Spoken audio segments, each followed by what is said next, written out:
Absolutely amazing story. Wow, we're gonna dig into more into the more into that for sure. I'm curious, what does A, B, and B stands for? So my last name is Abdul Baky, and then my partner's name, who started Triangle Family Dentistry with me, his name is Bose. ABB has been our acronym. ABB has been for we have a dental management company called ABB Dental Management, and then ABB Cree is our real estate arm, and that's our Very property cool. management arm. Excellent, excellent. Wow, yeah. So in terms of how you came into this world of medical retail, it's almost like just to fulfill you serve your own needs of having real estate as part of your dental portfolio. And yeah, so that's cool to hear that because it's not like you whenever an owner is buying real estate to serve their own needs, it's always a much easier and better bet than just randomly pick an asset the class to go after. And so and then Yes. plus I'm sure you know a ton about the industry, and you know what it takes for a medical office or a dental office to be successful, and which helps the whole building as well. And so that's really amazing. So yeah, I'm curious, like this whole strategy of studying, permitting in the next 3, 5 years, how did you come about learning that strategy? Because I think it's a genius strategy. Yeah, that's the thing with meeting really interesting people, having mentors. So one of my early mentors was one of my brokers. And again, I'm an engineer, so everything for me has to be very analytical. So we literally took every metric on every patient that we had, where they came from, where they drove from, Mm, everything we could possibly find, and said, all right, how do I find another area that replicates this?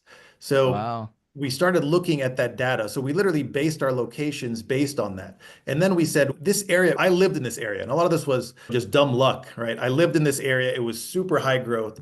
So I said, all right, how can I metric this growth rate? And we started looking at census data, and the census data said that we're growing at 2% a year. And I'm like, man, this area is growing at 20% a year. Like none of this math makes sense to me. So we huddled with the team. We said, all right, guys, how do we figure this out? So the municipalities, they don't put this information publicly. And this is the problem why you can't get like a national database that has all this information. So we started calling around to our buddies that are in real estate, and we developed this just by talking to people in the industry. So after talking to everybody, we said, all right, we have to replicate this. And the best way to replicate this is a very data-driven approach. And we did it based on the growth rate. So we said, look, anything that we find online on any of the tools that are out there aren't going to give you growth rate in really high growth areas. So how do we capture this?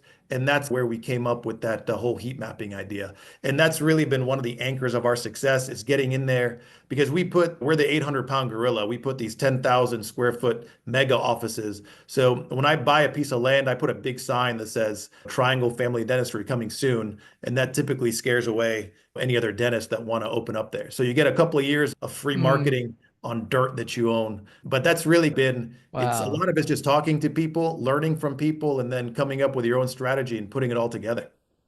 That is so smart. Like I'm already just from a few minutes conversation with you. There's so many things that you do that is just super smart. It makes a lot of sense And when you're stroking my when ego you're here, Tim. I'm sharing it. not that Yeah, no, smart. I Relax. love it. Just putting the sign, even though you might be 2 years out from building it, putting up a sign to stake in the ground, say, "Hey, we're Yeah. building this thing to scare the Yeah. competitors Yeah. away." Yeah. It's so genius. I love it. Share with us now. You have a fund now. Did you start out doing syndications, or were you just using your own money and then now starting a fund? Yeah, no, great question. My frame of mind has changed a lot over the last 10 years, and you have to constantly reinvent yourself. My goal is to always read at least one book a month. And one of the most recent books I read was talking about trust and inspire and being of plenty. So when I started my real estate career, it was more I just wanted to invest for myself. A lot of it was tax deferral strategies, depreciation, cost segregations, all the things that I'm sure the guys on this call in real estate understand, right? So a lot of it was, okay, let's use real estate as a tax strategy. Let's use it as a hedge strategy. Let's use it to continue growing my passive income. That was really, and along the way, now I had doctors invest in my dental operations. So I had 13 partners along the time. And every Mm, one of them asked me, "Hey, Dr. Baky, can I invest in the real estate with you?" And again, at that point, I wasn't coming from the abundance mentality, right? I was like, "No, this is for me. I already let you buy in." It was very small-minded of me. I already let you buy into the dental operations, or the real estate's mine.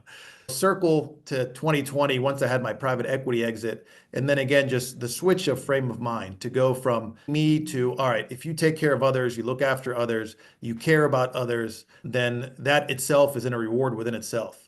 So I really built the fund mostly for my own doctors, right? So I have 50 doctors that work for me. And then Lightwave is the dental aggregator. We have 180 doctors that kind of work in the aggregator. A lot of them wanted to place money. So I said, I don't want to do these individual assets because it's very hard to manage. So I said, let's think about a good fund structure.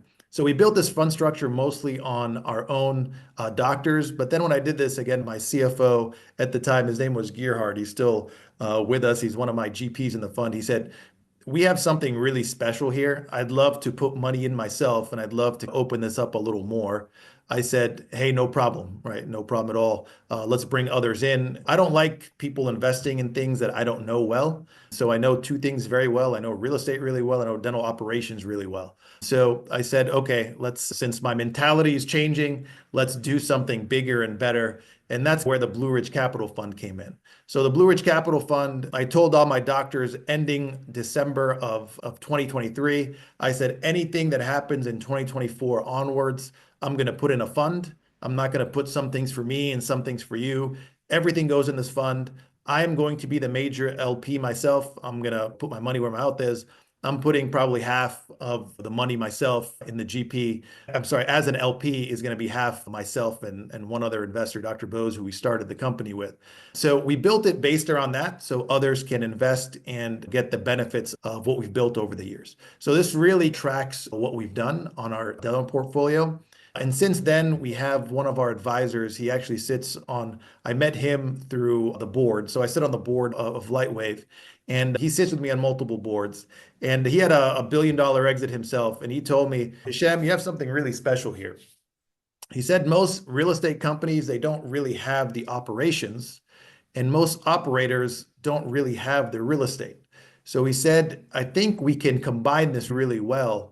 So what we're doing now, we're actually seeking, and we have a couple of commitments for other medical operators, right? So instead of just doing their onesie twosies, put their assets into a fund structure like ours, where we can source secure medical offices together, right? We put like a dental office, right? Dental office, you can put dental and optometry right next to it, or dental urgent care, something right next to it.